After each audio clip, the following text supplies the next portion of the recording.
Et bonjour, c'est Nicolas de immobiliercompagnie.com et dans cette vidéo, je m'adresse à toutes les personnes qui sont au RSA, qui ont des difficultés financières, les travailleurs profs, bref, à tous ceux qui ont des galères financières, qui veulent s'en sortir et qui, je le précise immédiatement, n'espèrent pas ou ne croient pas qu'en une vidéo, leur vie va changer.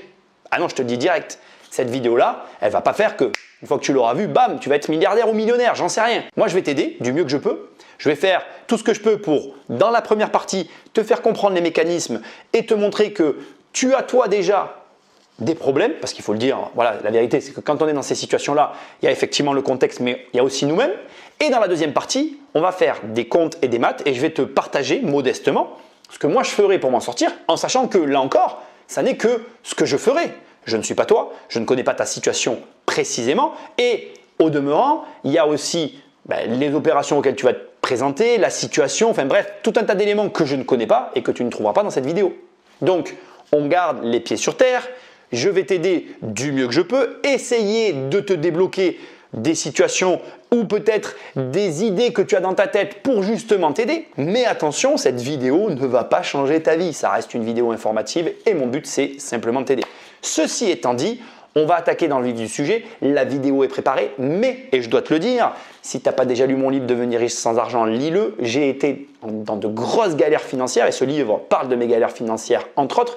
Et le truc, oui, je l'ai jeté, c'est que je vais aussi dans cette vidéo, malgré le plan que j'ai fait, me libérer un peu et m'autoriser à parler de sujets qui ne sont pas dans ce que j'avais prévu d'aborder. Pourquoi? Parce que je pense connaître un peu quand même les situations de galère financière, tu as tout dans mon bouquin. Et j'en profite pour te le dire, mais il y a des choses qui ne s'expliquent pas et c'est la vérité. Et donc, malgré que je vais te donner des explications sur certains sujets, j'ai tout à fait conscience que, bien voilà, il y a plein d'éléments qui rentrent en ligne de compte et que ces éléments-là, ils sont très singuliers, ils sont très propres à chacun d'entre nous et que malheureusement, si je t'aide sur une partie, ça sera déjà bien, le reste, ça sera à toi de le faire. Sans plus de transition, on attaque. Premier point sans lequel rien, mais alors rien de tout ce que tu vas voir dans cette vidéo ne pourra arriver, la remise en question de ce que je dis, de ce qu'on te dit, de ce que tu sais, de ce que tu crois savoir, de ce que tu imagines, parce qu'il y a beaucoup d'imagination dans la pauvreté, et de toutes ces choses qui polluent ta situation. Parce que dans ta tête, ta situation est polluée. Polluée par les informations, polluée par les amis, polluée par la famille. Bref, il y a beaucoup de choses qui contextualisent ce que tu es aujourd'hui, qui font que ton contexte est ce qu'il est et j'ai tout à fait conscience de ce que je suis en train de dire. Je vais te le dire autrement. Si tu es dans la situation dans laquelle tu es, il y a ta part de responsabilité qui est importante, mais il y a une part de responsabilité qui incombe à ton histoire et à tout ce que tu as reçu et que tu n'as jamais remis en question. La remise en question, c'est la clé. Et même, je vais te dire une chose qui est difficile à faire, mais même quand tu as raison, il faut quand même se remettre en question. La remise en question, elle doit être permanente, incessante. Elle ne doit pas devenir une maladie, mais elle doit être une leitmotiv. Tu dois être capable de te dire, ok, il s'est passé ça, c'est bien ou c'est pas bien, ça n'a pas d'importance. Pourquoi? Est-ce que j'ai eu raison? Est-ce que je dois le refaire? Est-ce que ça amène réellement quelque chose? Ou est-ce que je me conforte dans l'idée que? Donc, au-delà du fait que tu dois être capable de te remettre en question, c'est une mentalité. D'être capable d'entendre que ton avis n'est pas l'unique, que la vérité n'existe pas, parce qu'il y a plusieurs vérités pour plusieurs personnes et nous vivons tous dans un monde différent tout en étant dans le même monde. Ça, c'est complètement fou, mais il faut que tu l'acceptes et que tu le comprennes. Une personne qui a toute sa famille, qui a de l'amour, ne va pas agir de la même manière qu'une personne qui est seule. Et remarque que je n'ai pas parlé d'argent dans ces deux exemples. L'amour, la confiance que tu as en toi, a un impact très fort dans les actions que tu vas mener et dans la capacité que tu vas avoir aussi à te remettre en question.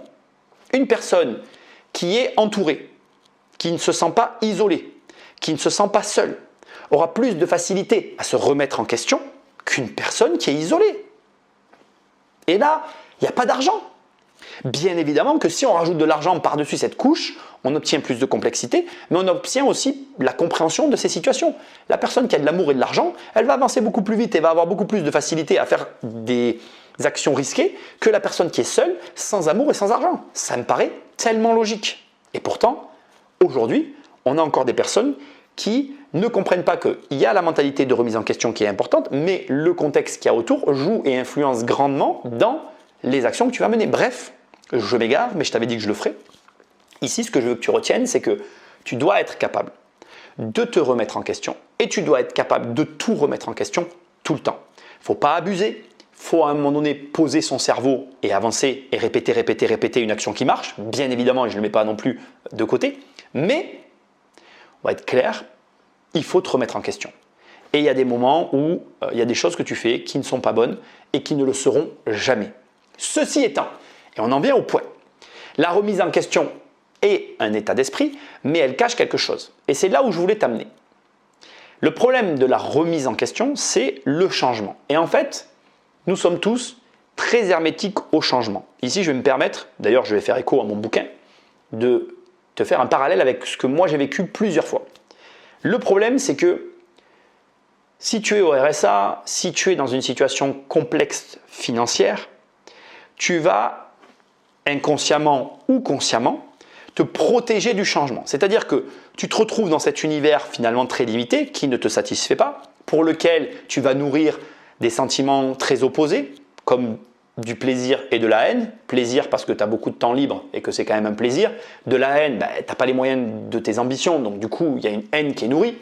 Et cette situation très paradoxale, elle crée une forme d'hermétisme au changement. C'est-à-dire que dans ton esprit, tu te raccroches finalement au peu que tu as en te satisfaisant du peu et en ayant peur de tout ce qui va transformer cette situation, même si tu ne peux pas avoir pire en fait. C'est là que ça devient vicieux pour moi. C'est-à-dire que, et je fais mon parallèle, ne va pas croire qu'un mec comme moi, même ma mère et même des personnes que je vois autour de moi, n'ont pas peur. On a tous peur tout le temps. Moi, quand j'ai fait mon switch, et j'en parle peut-être pas à sa juste mesure dans le livre, mais je t'en touche un mot quand même, quand j'ai fait le switch, j'en parle dans le bouquin, de dire à tout le monde que j'allais faire cette chaîne YouTube et que je ne faisais pas finalement l'agence immobilière qui était pourtant ce que tout le monde attendait que je fasse, et j'avais peur. Et j'avais une forme de peur parce que je me lançais sur Internet, j'y connaissais rien. Il faut que tu saches que je suis parti de zéro. 2014-2015, j'avais plus d'ordinateur, moi j'étais sur mes chantiers, je redécouvre Internet avec les études, j'avais très peur. Comme une personne qui est au chômage a peur de perdre son chômage pour basculer au RSA. Comme une personne qui est au RSA qui peut avoir peur de perdre son RSA pour basculer dans je ne sais quelle autre situation. Et je le comprends, la peur, elle sera tout le temps là, quoi que tu fasses. Ma mère, quand elle a quitté son entreprise, quand on a vendu sa société qui ne lui rapportait pas beaucoup d'argent, elle avait peur. Et pourtant, elle ne gagnait pas beaucoup d'argent, et moi non plus d'ailleurs, on ne gagnait pas beaucoup d'argent avec cette société. Mais la peur était là. Donc je veux que tu l'entendes. Écoute bien ça, la peur sera toujours là. Et le problème, c'est que tu ne te remets pas en question parce que tu as peur, parce que tu crois que tu veux un changement. D'ailleurs, la subtilité, elle est justement là. Tu veux un changement, mais vouloir n'est pas passer à l'action pour avoir le changement. Et c'est une subtilité qui est vraiment très importante à entendre. Tu peux vouloir quelque chose dans la vie, moi je veux des trucs, tout le monde veut des choses, mais ne jamais rien faire pour l'avoir. Tu peux me dire, je veux plus être au RSA. Tu peux me le dire, tu peux même le penser et tu peux même le croire. Mais la vérité, c'est que vouloir quelque chose ne fait pas que tu poseras des actions pour justement sortir de la situation. Parce qu'en vérité, au fond de toi, tu te confortes dans cette position. Alors attention, je ne suis pas en train de dire, je ne veux pas que les gens s'énervent dans les commentaires, je ne suis pas en train de dire que les gens se confortent dans le RSA. Je suis en train de dire que c'est vicieux. Je suis en train de dire qu'en fait, on veut en sortir, on n'est pas bien, mais on ne fait rien pour. Parce que inconsciemment, il y a des, des peurs. Pour moi, c'est des peurs, mais ça peut être autre chose. C'est là où voilà, je ne maîtrise pas ta situation. Il y a des éléments en toi qui t'empêchent de passer à l'étape supérieure, enfin au saut dans le vide, parce que c'est un saut dans le vide. Et ça, j'espère que tu comprends le message que j'essaye de faire passer, qui est difficile pour moi à faire passer, mais qui consiste à te dire que voilà, vouloir c'est une chose, faire ce qu'il faut pour avoir, c'en est une autre, et c'est ce que tu dois mener. Et d'ailleurs, on va le voir dans la vidéo, pour moi, il ne faut pas lâcher son RSA, il ne faut pas lâcher tout ce qui te réconforte, il faut y aller par étapes doucement pour s'en détacher, un peu comme un sevrage. Il y a des personnes pour qui c'est mieux quand c'est violent, il y a des personnes pour qui ça n'est pas possible en fait. Et c'est à toi de te connaître et de savoir ce qu'il y a de mieux pour toi. Mais pour moi, ça commence par la remise en question. Une vraie remise en question. Et qu'est-ce que ça implique une remise en question? Ça implique que tu sois capable de t'intéresser à des sujets que tu détestes. Ça implique que tu sois capable de parler à des gens que tu n'aimes pas. Ça implique que tu acceptes que cette personne que tu n'aimes pas, qui se comporte d'une façon que tu détestes, puisse t'apporter quelque chose d'intéressant parce qu'elle te sort de ta zone de confort et qu'elle te confronte à quelque chose, à une situation qui modifierait profondément ta propre situation, mais à laquelle tu ne veux pas te confronter parce que tu as décrété que ce n'était pas pour toi. Et si tu entends ce que je suis en train de te dire, tu comprends que la remise en question est à la base et qu'elle est difficile à initier sur les sujets qui sont game changers, qui sont réellement déclencheurs de changement dans ta vie. Alors, je boucle juste cette partie parce que j'avais dit que je le ferais comme ça et que j'ai envie que ce soit comme j'avais dit, en te disant que si tu as de tout petits revenus, essaye de te challenger pour te dire comment faire pour obtenir 2000 € en 6 mois. C'est compliqué quand on a très peu d'argent d'obtenir 2000 € en 6 mois, mais si tu arrives à ces 2000 €, même si c'est en 8 mois, ça sera très bien.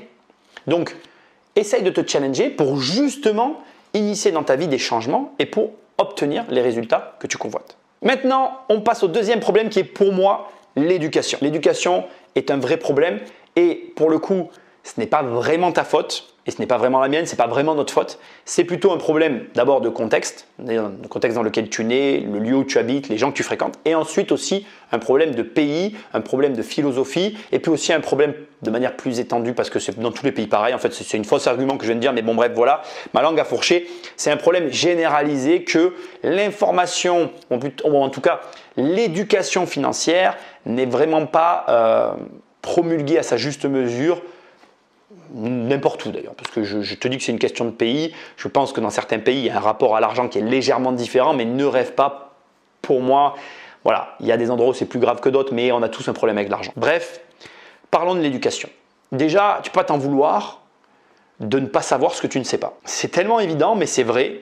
Tu ne peux pas te sortir d'une situation difficile si d'abord, premièrement, tu n'as accès à aucune information, si deuxièmement, tu ne t'intéresses à rien concernant ça, et si troisièmement, ton seul rapport à l'argent se contente à finalement ton quotidien et au fait que tu le manipules pour acheter et vendre des objets du quotidien, à savoir la bouffe, le loyer, enfin bref, les trucs normaux, tu vois. Et d'ailleurs, je pense que ce point-là est très vicieux aussi parce que le fait que tu as de l'argent tous les jours dans les mains te laisse croire à tort que tu comprends ce que signifie l'argent. Ce qui est totalement faux en fait. Je t'assure, mais vraiment, que tu ne connais rien à l'argent si tu ne t'es jamais intéressé d'une quelque sorte que ce soit à un livre d'éducation financière comme le mien, à tous les bouquins qui existent sur le sujet, aux cours en ligne, aux formations en ligne. Même si tu n'aimes pas ça, tu vas voir qu'en réalité, le problème qu'il y a, c'est que tu te cantonnes finalement à ta connaissance basique sans chercher plus loin et en n'acceptant pas le fait qu'il puisse y avoir quelque chose. C'est ça qui est grave en fait. C'est même pas le fait en soi d'avoir suivi ou pas un cours quel qu'il soit ou d'avoir regardé une vidéo. C'est l'acceptation que ça implique. L'éducation, écoute bien ce que je vais te dire, ça n'est qu'une question d'acceptation. Quand tu vas dans un cours et que tu t'assois pour écouter le cours, tu acceptes d'être un élève et tu acceptes qu'il puisse y avoir un professeur. Tu acceptes une situation donnée qui consiste à dire qu'il y a une personne qui en sait plus que toi et il y a une autre personne, en l'occurrence toi, qui en sait moins que la personne en face de laquelle tu t'assois. C'est très difficile. En réalité, si l'éducation c'est de l'acceptation, ça cache l'humilité. L'humilité de se dire « je ne sais rien ». Je vais te dire quelque chose.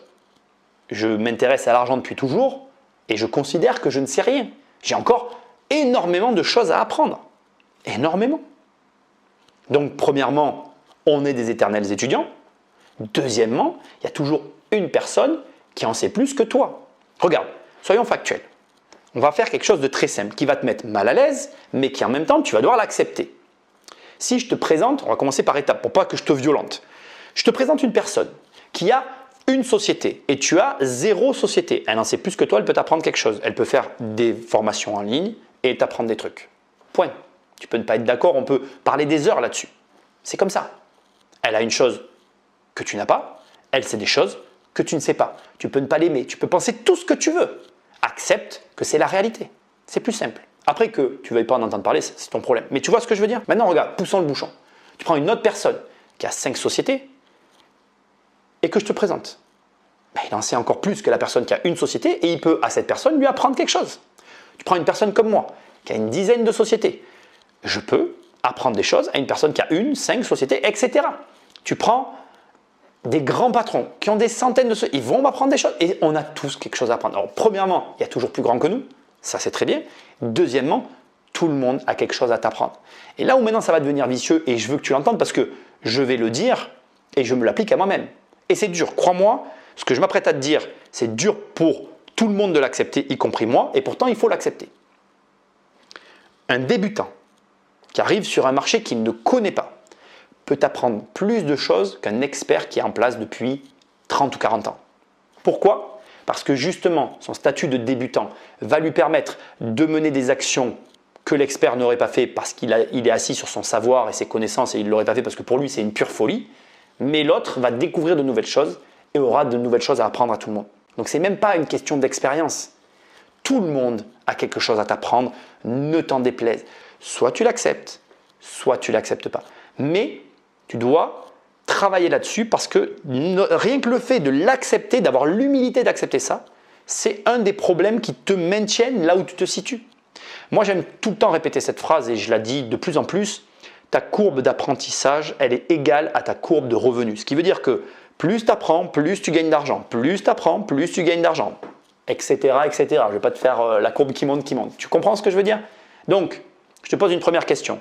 Tu es au RSA, tu es travailleur pauvre, tu n'as pas beaucoup d'argent. Combien de livres tu as lu cette année? Combien de livres tu lis tous les mois? Combien de cours tu as suivis? Combien tu as dépensé dans ta connaissance? Oui, je parle de dépenses. Parce que déjà pour moi, ce qui est gratuit n'a pas de valeur. On peut en débattre, mais c'est comme ça que je le ressens. Et deuxièmement, quand tu dépenses de l'argent, que ce soit dans un livre ou dans une formation, tu apprends des choses. Après, je suis comme toi. J'ai des a priori sur certaines personnes qui se vantent d'être d'une certaine manière et qui le font peut-être trop exagérément. Mais ils ont quelque chose à t'apprendre. Premièrement, c'est des bons vendeurs. Et deuxièmement, je veux quand même le dire aussi, à ta charge d'apprendre à comment vérifier que ces gens te disent la vérité. Parce qu'aujourd'hui, je ne vais pas te faire un cours là-dessus ici, mais avec les outils que tu as dans ton téléphone, un petit coup de société.com ou d'Infogreffe, tu vérifies qu'ils aient bien des entreprises et puis tu peux valider de travailler avec ces personnes-là. Donc, première chose, accepter qu'il y ait des gens qui peuvent t'apprendre des choses. Deuxièmement, et c'est encore plus important, t'asseoir et te dire, ok, dans mon contexte familial, il n'y a personne qui est à son compte, il n'y a personne qui investit, il n'y a personne qui a des entreprises. Donc, comment faire pour accéder à des gens qui pourront me renseigner sur ces sujets-là? Si bien évidemment, dans ta famille, il y a quelqu'un, tu as la chance d'avoir dans ta famille quelqu'un qui entreprend ou investit ou les deux, et que tu me sortes, je ne l'aime pas, je ne vais pas lui parler, non mais assois-toi sur ta fierté en pensant bien à moi, s'il te plaît, et va lui parler. Va lui parler, c'est tout. Tu parles avec lui. Et si à un moment donné, je vais te dire quelque chose qui est encore plus dur, tu penses que ce mec-là, c'est un con, mais le con, c'est toi. Parce qu'en vérité, celui qui entreprend, c'est lui. Et si toi, tu es en difficulté, c'est que toi, tu ne fais pas comme il faut. Donc, si son comportement, son tempérament ne te convient pas, si tu espères avoir des résultats financiers en n'ayant pas, à minima, quelques comportements qui se rapprochent du sien, c'est que tu n'as rien compris. La grande difficulté cachée derrière tout ça et qui nous ramène au premier point, c'est qu'à un moment donné, quand on se confronte, on se remet en question. Et quand on se remet en question, si on fait quelque chose de mal, on arrête de le faire. C'est pas facile. J'ai pas dit que c'était facile. J'ai dit que malheureusement, c'était la réalité. Donc, on s'assoit sur sa fierté. On va parler aux gens qu'on n'aime pas ou auxquels on n'a pas accès pour emmagasiner que plus de connaissances. Et on accepte qu'il y ait des personnes qui aient des choses à nous apprendre et on se met en mode apprentissage. On va voir tout à l'heure, il y a des subtilités pour moi en fonction des situations, pourquoi et dans quelle situation tu peux réellement optimiser en fait finalement tes finances. Et pour l'instant, garde ça en tête. On va finir ce deuxième passage avec encore une fois un tout petit exercice rapide. Je vais te poser 3 questions, je veux que tu te les poses et que tu te dises honnêtement si tu es à l'aise ou pas avec les idées et les questions que je te pose là. Premièrement, que fais-tu avec ton argent? M'en fiche de ta situation, demande-toi ce que tu fais avec ton argent, dans quoi tu l'emploies et regarde autour de toi à quoi il a servi. Elle est facile celle-là. Deuxièmement, écoute bien, c'est important.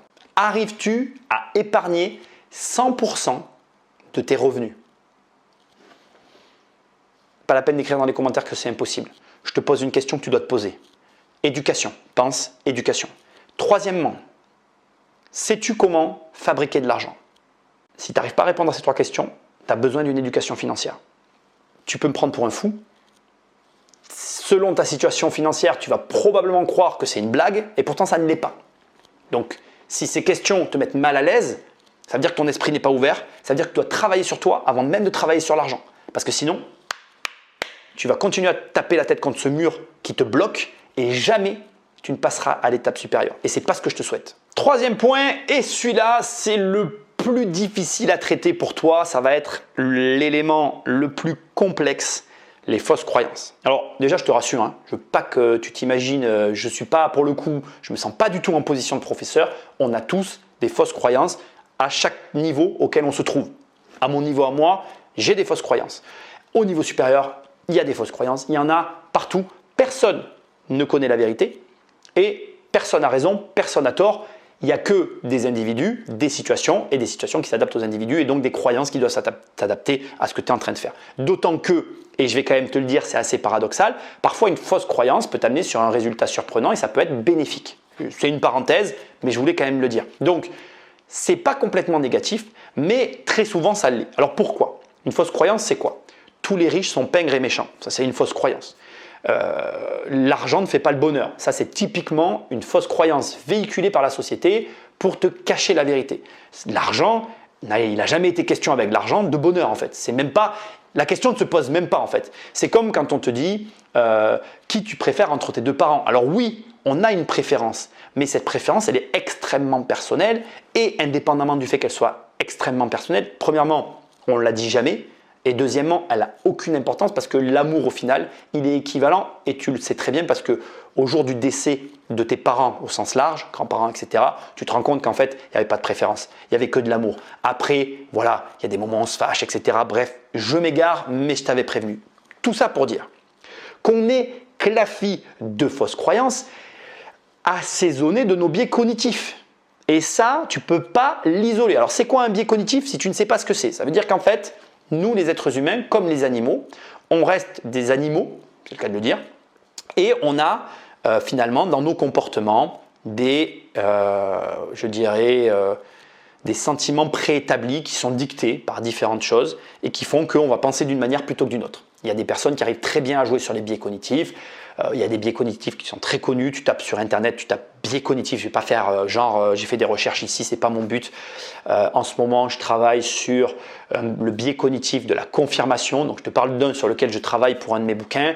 Le biais cognitif de la confirmation, c'est par exemple le fait qu'une personne va croire en quelque chose et qu'elle ne va être attirée que par des éléments qui ont tendance à confirmer ce qu'elle croit. Et elle va éluder volontairement, mettre de côté et ne pas regarder tout ce qui contrarie sa pensée. Ça, c'est le biais de confirmation. Tu vois, c'est des comportements humains qu'on a tous et qu'on subit en fait, qu'on ne contrôle pas. Et pour te faire une petite parenthèse et pour t'instruire au passage, le marketing et la publicité va utiliser ces biais cognitifs à ton insu pour t'envoyer des messages. Okay, d'où tu vois le besoin de t'éduquer parce que quand tu sais tout ça, c'est utile. Bref. Tes fausses croyances. Tes fausses croyances couplées au langage, c'est vraiment, et les biais cognitifs, bon tu l'as compris, c'est vraiment destructeur. Quand on est dans des situations difficiles financières que j'ai vécues, je le rappelle, on va avoir tendance à tenir des propos de langage auxquels on ne prête pas attention. Ce n'est pas une généralité ce que je dis, mais c'est ce que moi j'ai vécu, je le reconnais. Et on va aussi pas prêter attention à des détails. Parce que bon, voilà, notre vie est difficile et qu'on a déjà les difficultés de la vie à régler. Et malheureusement, voilà, je le comprends très bien, on part au plus urgent. On règle les urgences et puis après on voit comment les choses elles se décantent pour nous. Et le problème avec ça, c'est que quand tu vas avoir des propos du style « Ah ben oui, mais les riches, de toute façon, c'est tous des salauds », en disant ça, tu t'envoies un message inconscient à toi-même qui dit qu'en gros, tu n'aimes pas les riches. Mais ça va au-delà de ça. Tu te dis aussi indirectement que tu n'aimes pas l'argent. Et comme tu te dis indirectement que tu n'aimes pas l'argent, de façon insinueuse, tu sous-entends que tu n'es pas capable d'en gagner. Et même quand tu vas vouloir en gagner, tu vas potentiellement ne pas te pousser vers l'avant et avoir peut-être moins d'entrain et moins de motivation sur des choses pour lesquelles tu devrais en avoir. Si tu veux, l'argent, c'est chacun le définit comme il a envie et je n'ai pas la prétention de savoir ce que c'est. Mais pour moi, en fait, c'est justement ce qui nous permet à mesurer quelque chose de non mesurable. C'est simplement une unité en fait. C'est une unité de mesure. C'est ça en fait l'argent. Je veux dire, notre temps à nous, il est inconnu sur cette planète. Et pendant ce temps imparti, on va devoir faire des choses. Mais potentiellement, on est infini, nous les êtres humains. On peut faire tout ce qu'on veut. Si tu réfléchis à ce qu'est l'être humain, l'âme, la conscience, la philosophie, etc., c'est infini. Je pourrais parler ici avec toi pendant des heures sans m'arrêter et sans me contrôler. Je n'ai pas de limite à ça. Et l'argent, ça sert finalement à nous limiter et à rendre au plus juste à chacun la fonction qu'il a réussi à employer dans son domaine. Alors moi, c'est comme ça que je le vois. C'est peut-être un peu compliqué posé ici, là, comme ça, mais je pense que pour moi, il y a des gens aujourd'hui qui me disent « Oui, moi, je suis scandalisé de ce que gagnent les footballeurs, mais tu n'as pas conscience de ce qu'a fait un footballeur pour être là où il est. » Et c'est une erreur de penser comme ça. Et quand tu commences à regarder les salaires des footballeurs avec envie, quelque part, tu t'envoies un message très négatif qui consiste à dire que jamais tu n'arriveras à gagner ces sommes-là. Pourtant, je te garantis qu'il y a des gens qui gagnent beaucoup plus d'argent que les footballeurs. D'ailleurs, les footballeurs sont payés par des clubs. Ces mêmes clubs qui sont financés par tout ce qu'il y a autour. Donc, tu comprends très bien qu'il y a des gens au-dessus. Bref, là où je t'emmène, c'est que tes fausses croyances, les propos que tu tiens et tes biais cognitifs, mélanger tout ce comportement que tu ne maîtrises pas vraiment finalement, tu le maîtrises pour partie, mais il y a une partie que tu ne maîtrises pas et ça se mélange, t'amène dans la situation dans laquelle tu te trouves. Alors comment on règle ça? Parce que je t'en parle, je te mets le doigt sur un problème, mais c'est bien quand même de le régler. Alors premièrement, moi je ne crois pas à cette phrase qui consiste à dire fréquente 5 personnes au-dessus de toi. C'est pas vrai, quand tu n'as pas d'argent, je ne vais pas te mentir, les gens qui ont de l'argent, ils veulent fréquenter les gens qui ont plus d'argent. Et c'est une chaîne en fait.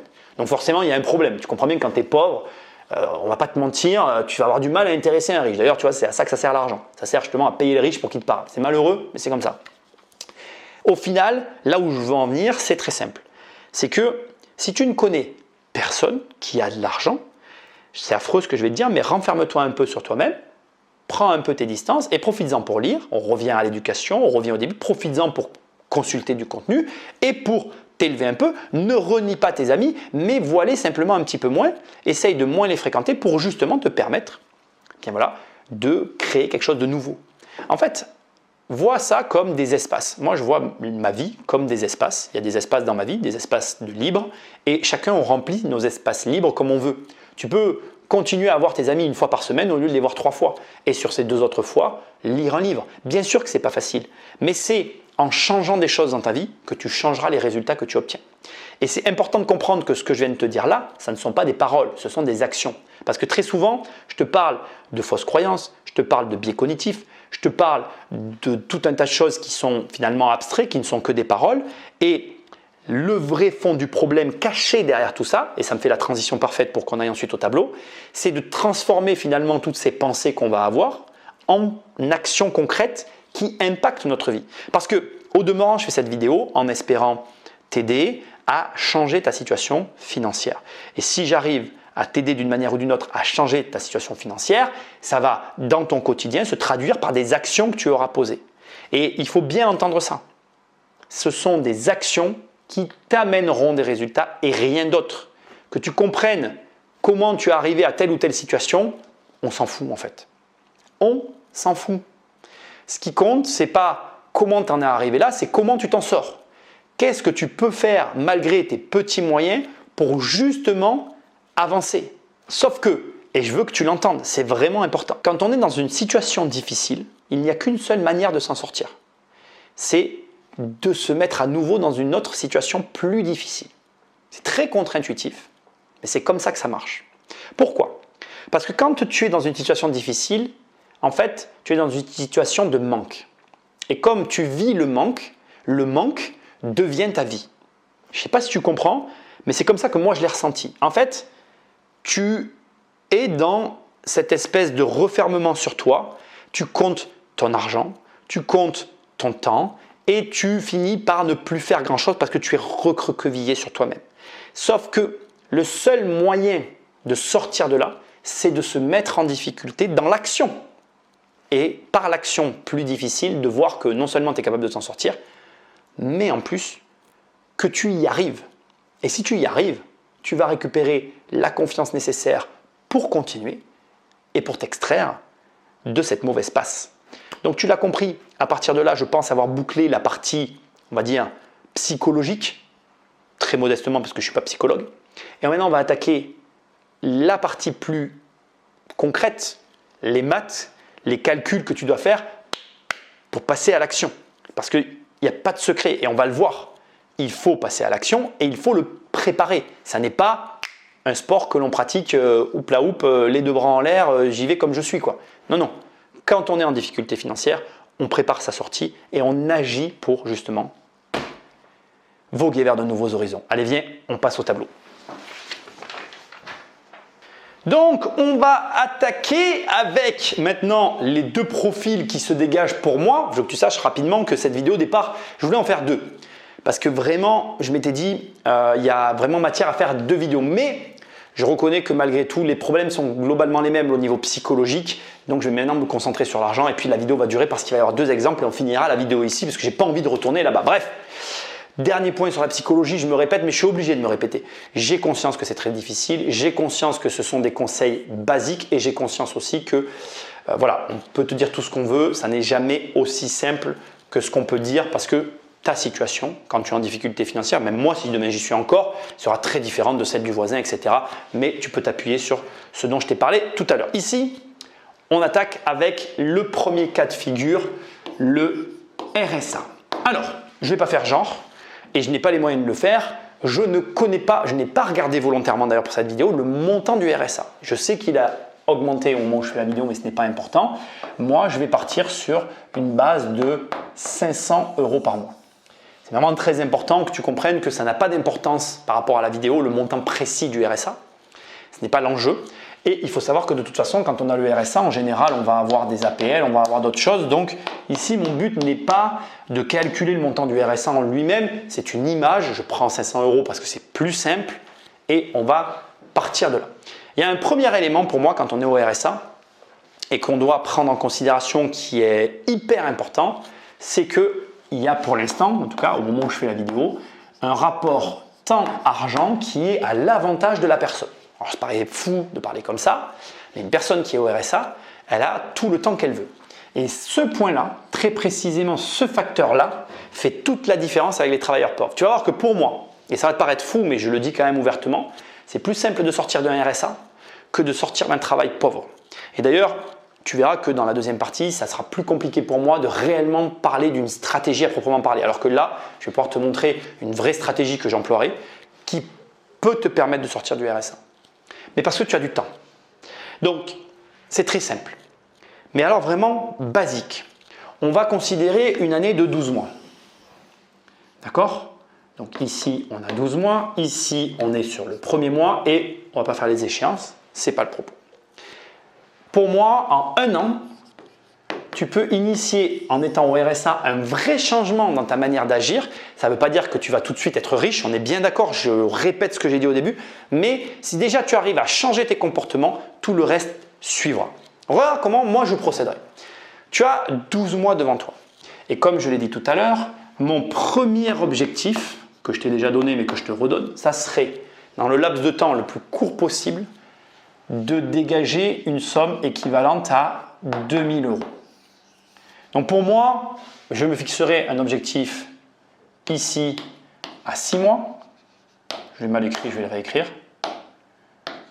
Voilà. Et je me dirai, en 6 mois, j'essaye d'obtenir 2000 € sur un compte. Si j'y arrive, je me dis que en 12 mois, j'aime bien quand c'est de la même couleur, j'aurai 5000 €. Alors là, tu vas me dire, attends Nicolas, c'est impossible parce que si tu as fait 2000 € en 6 mois, tu devrais avoir 4000 € en 12 mois. Je suis d'accord. Sauf que voilà comment je procéderai. Je procéderai de la manière suivante. Je ferai 2000 € plus 2000 € et ces 2000 € donc je ferai en plus, je fais en sorte de gagner avec 1000 €. Ça veut dire quoi? Ça veut dire que j'achète quelque chose que je revends. Ça veut dire que j'essaye de faire une opération que je m'oblige à faire en étant au RSA parce que j'ai du temps qui me dégage 1000 €. Ne me parle pas de fiscalité, ne me parle pas de voilà, comment tu déclarais, qu'est-ce que tu ferais. Je ne veux pas savoir ça pour l'instant. Il y a plein de choses à faire. Je vais te donner un exemple présent là, que je suis en train de vivre. Là, je suis en train de réparer une de mes caméras. De toute façon, elle est cassée. Je me suis dit, bon, bah, elle est pétée, je vais regarder si je peux pas la réparer. Tu vois, si je serais au RSA, je ferais ça. De toute façon, tu récupères un truc pété, tu essayes de le réparer, tu le revends. Point. Je ne vais pas épiloguer sur le quoi ou le comment. Il y a mille et une choses que tu peux faire. Tu te débrouilles. Pour moi, tu as largement le temps dans cette période que tu te fixes au départ. Tu te dis voilà, à compter de cette date, là, ce n'est pas le 1er janvier, hein, c'est le 1er du mois suivant auquel tu regardes la vidéo. Si tu regardes cette vidéo, qu'on est un 28 ou un 25, tu te dis, bah, tiens, je vais mettre en place le plan que Nicolas m'a dit dans la vidéo au 1er, le mois suivant. Même si c'est le 3, si tu regardes la vidéo un 3 janvier, moi j'en sais rien, bah, tu peux dire que tu le fais en février. Tu vois. Il y a un jour où tu te dis, voilà, le jeu commence maintenant et j'ai 12 mois pour c'est première étape, hein, on est d'accord? 1, générer 2 000 € en 6 mois, puis arriver à 5 000 avec une opération. C'est complexe, mais c'est ce que je ferai. 2, il y a une deuxième étape. Je te l'ai dit tout à l'heure, éducation. Ça veut dire quoi? Tu n'as pas d'argent. Donc ça veut dire que pour moi, ça égalerait livre. Pareil, si tu n'as jamais lu, je ne vais pas te demander de lire un livre par semaine. Il ne faut pas être débile. Tu te dis, ok, sur 12 mois, 4 livres. C'est pas ouf, mais ça fait 1 livre par trimestre. Ok, tu n'aimes pas ça. Tu choisis un thème et tu t'éduques. Sur 12 mois, avec comme objectif, au moins une compétence. Tu te débrouilles. C'est pas énorme. Ah merde, j'ai pas fait ce que je voulais faire. C'était le trait qui m'a envoyé de l'autre côté. 4 livres à 25 balles, on est d'accord, ça fait 100 €. 100 €, ça ne vient pas entacher tes économies. Et c'est réalisable. Donc pour moi, voilà, le plan est très simple, il se décomposerait comme ça. Pour l'instant, remarque, 1, je ne me détache pas du RSA. 2, je ne suis pas en mode guerrier. Je me prends tel que je suis en essayant de m'améliorer et en avançant. Le troisième point, il est un peu plus difficile.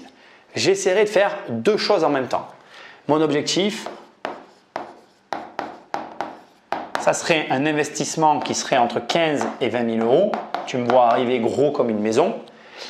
Personnellement, bien évidemment, je pousse vers le garage, mais je chercherai un objectif entre 15 et 20 000 € qui me génère dans les 80 à 100 € par mois. Donc l'objectif de mon troisième je le mets ici, okay, c'est de générer 80 à 100 € par mois qui vont me faire perdre le RSA. Donc je me prépare à me retrouver dans la merde, mais en ayant fait ça, j'ai compris un mécanisme. Alors, bien évidemment, je t'arrête direct. Ce n'est pas obligatoirement de l'immobilier, ce n'est pas obligatoirement de la crypto-monnaie, ce n'est pas obligatoirement de la bourse, c'est ce que tu as envie que ce soit. Ça, ce n'est pas mon problème, c'est le tien.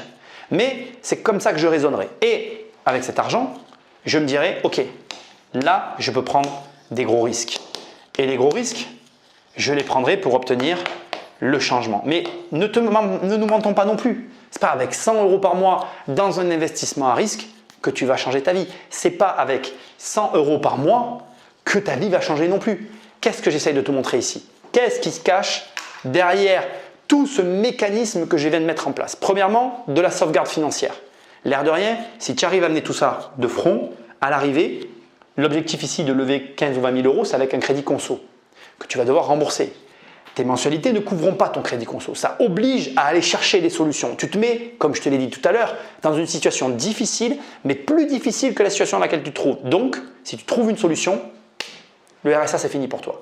Deuxièmement, une fois que tu as mis en place tout ce mécanisme, c'est une stratégie basique, mais il faut la mener quand même. Il faut être capable de mener cette stratégie. Ce n'est pas tout le monde qui fait ça. Donc, si tu y arrives, tu te prouves à toi-même que tu peux partir pour l'année d'après sur une stratégie plus complexe. Et on complexifie, on complexifie et on complexifie. C'est un bon point de départ qui est vraiment pas hyper élevé et qui est atteignable par tout le monde. Tout le monde. Et c'est facile, entre guillemets, parce que la clé de voûte qui permet aux gens au RSA d'arriver à faire ça, c'est le temps.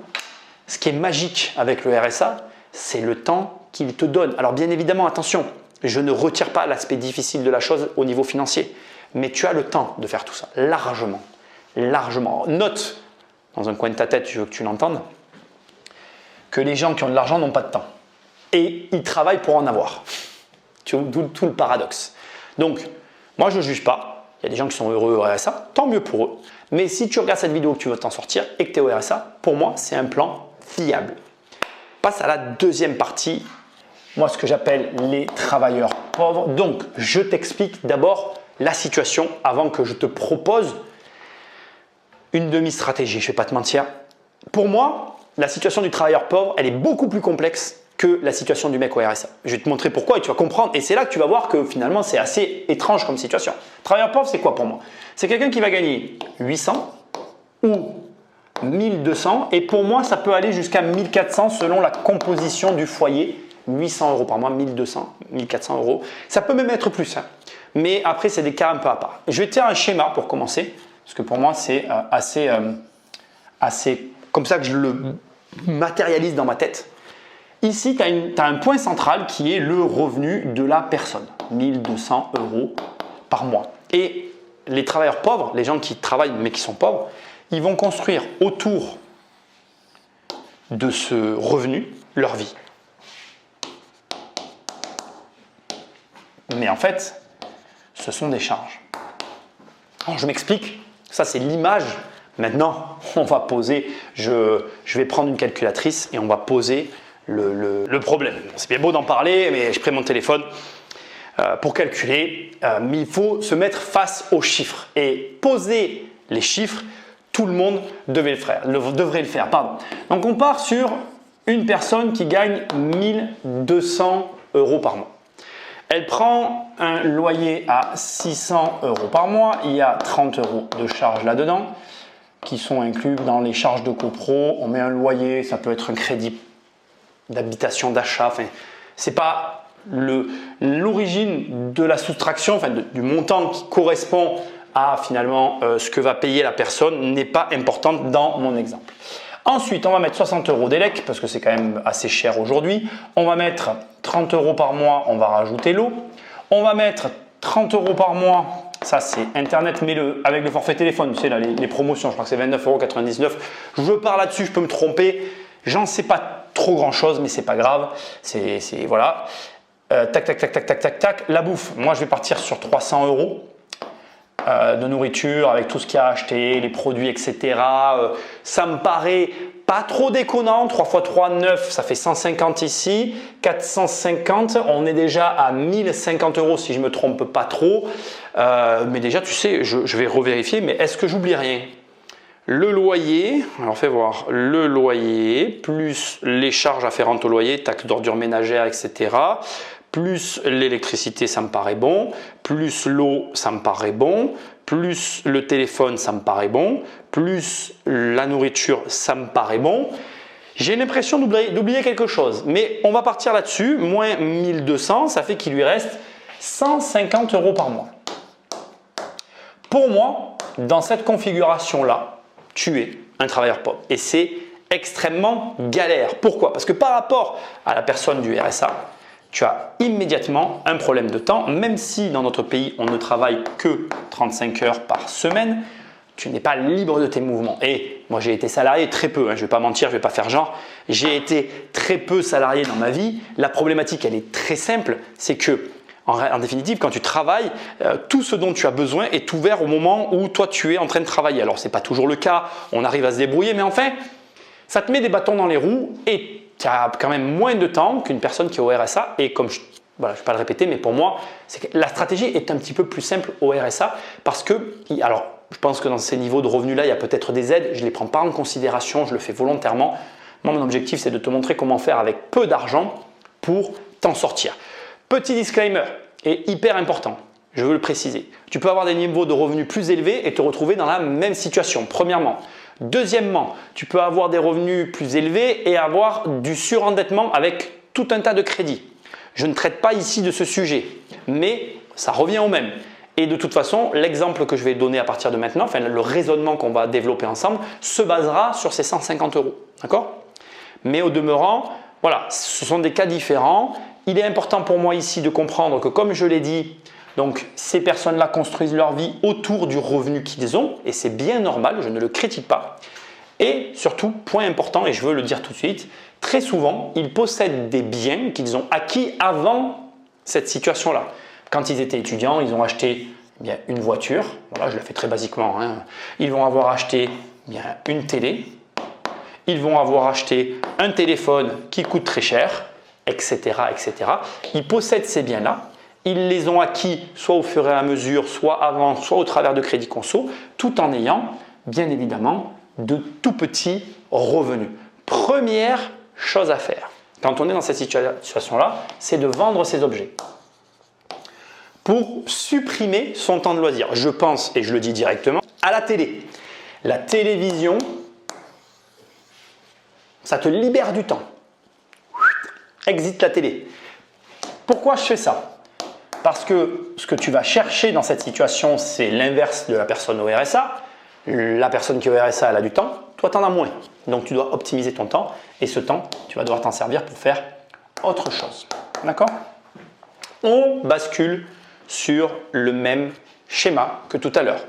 La première chose que tu dois faire, d'accord, c'est faire un état financier.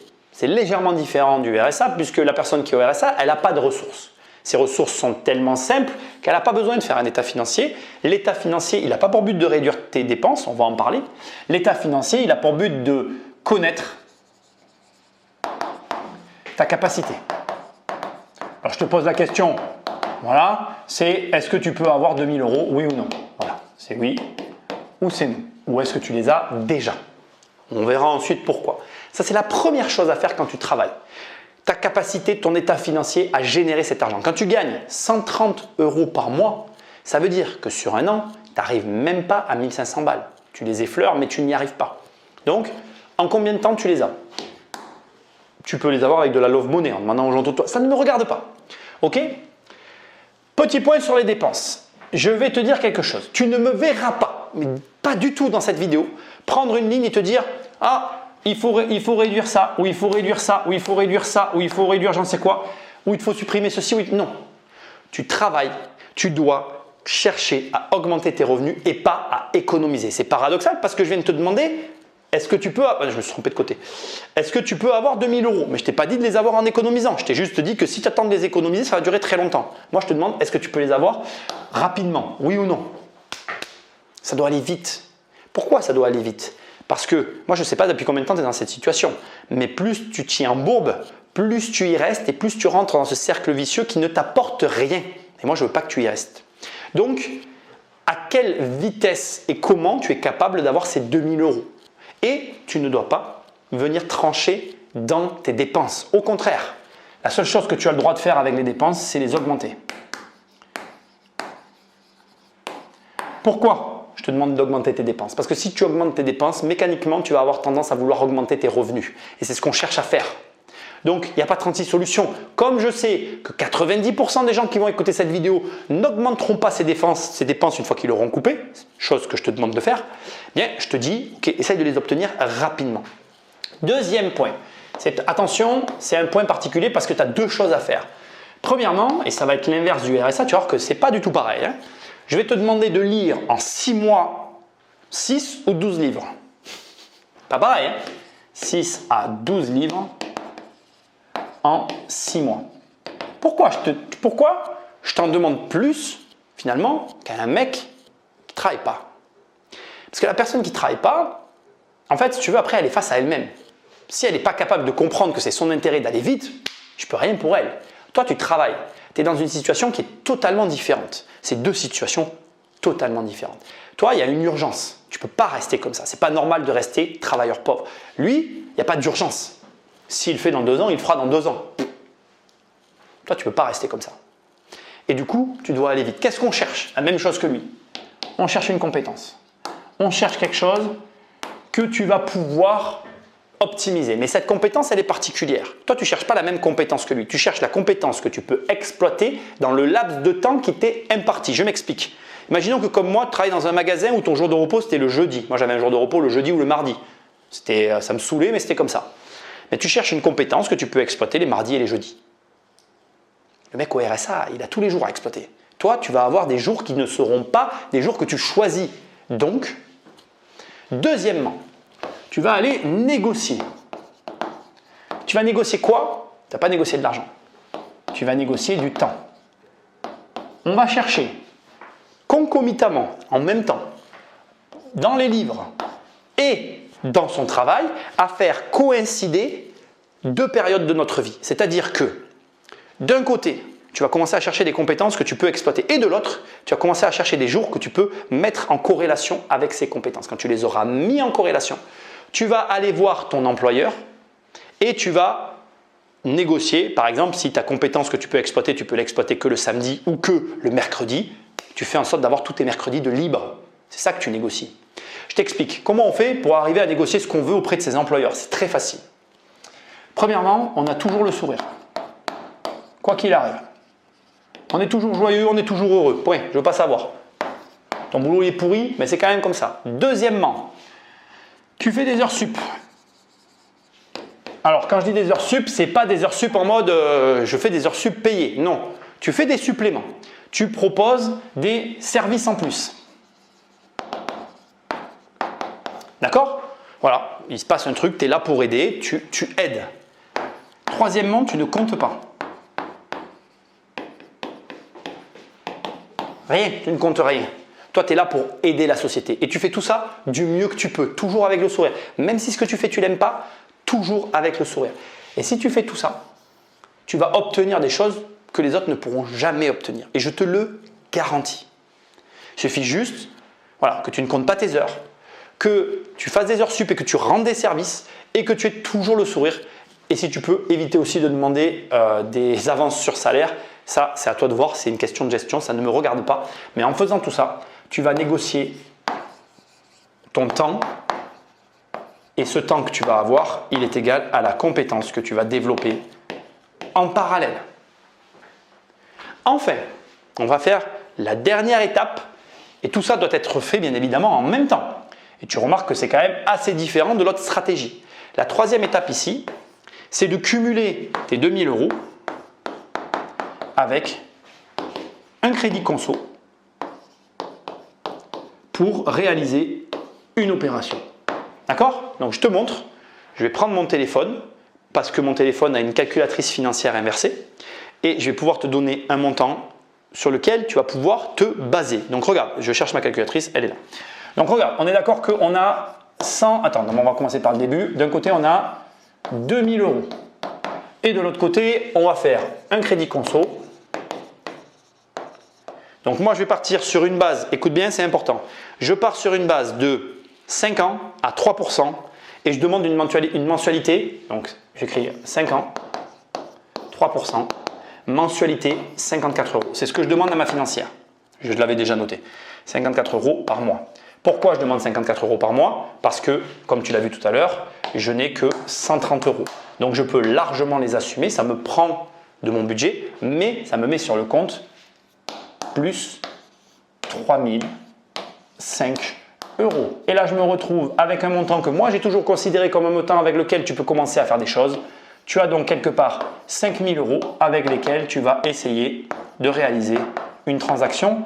Alors, je ne sais pas laquelle, parce que bien évidemment, il y a ici une énorme particularité qu'il n'y a pas du côté du RSA. Premièrement, tu as accès au crédit. Deuxièmement, tu ne vas pas choisir le domaine dans lequel tu investis de la même manière qu'une personne au RSA. La personne qui est au RSA, elle peut tout essayer, toutes les possibilités s'offrent à elle. Le but, c'est juste de comprendre la mécanique de l'argent. Toi, tu es différent.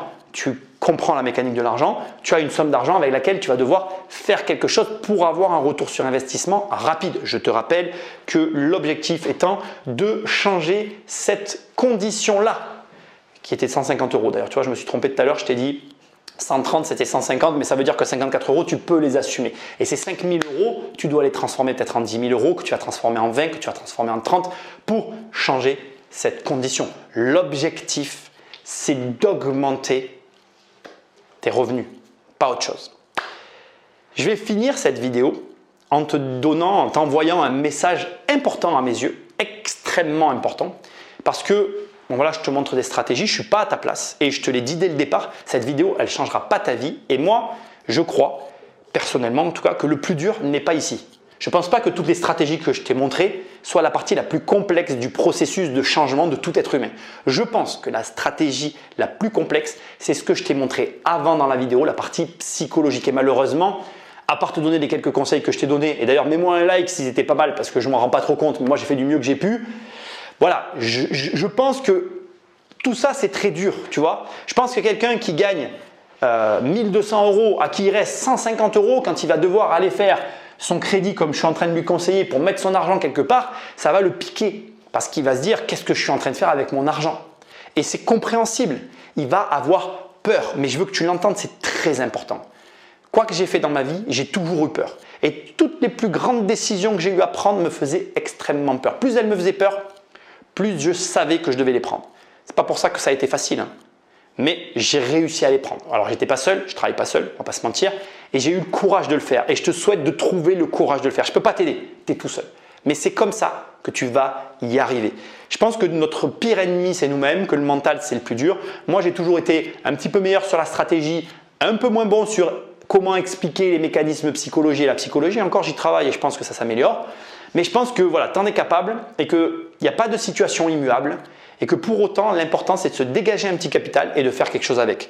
La personne qui est au RSA, achète-toi un petit garage et avec tes 81 € par mois, prends des risques et à ta hauteur, tu vas avancer. J'ai conscience que ce n'est pas avec 80 € par mois que tu vas changer ta vie et j'ai conscience aussi que ce n'est pas avec 5000 balles que tu vas aussi changer ta vie. Mais ce que j'espère que tu auras compris dans le message que je suis en train d'essayer de te faire passer, c'est qu'en fait, tout changement, ça commence par une amorce.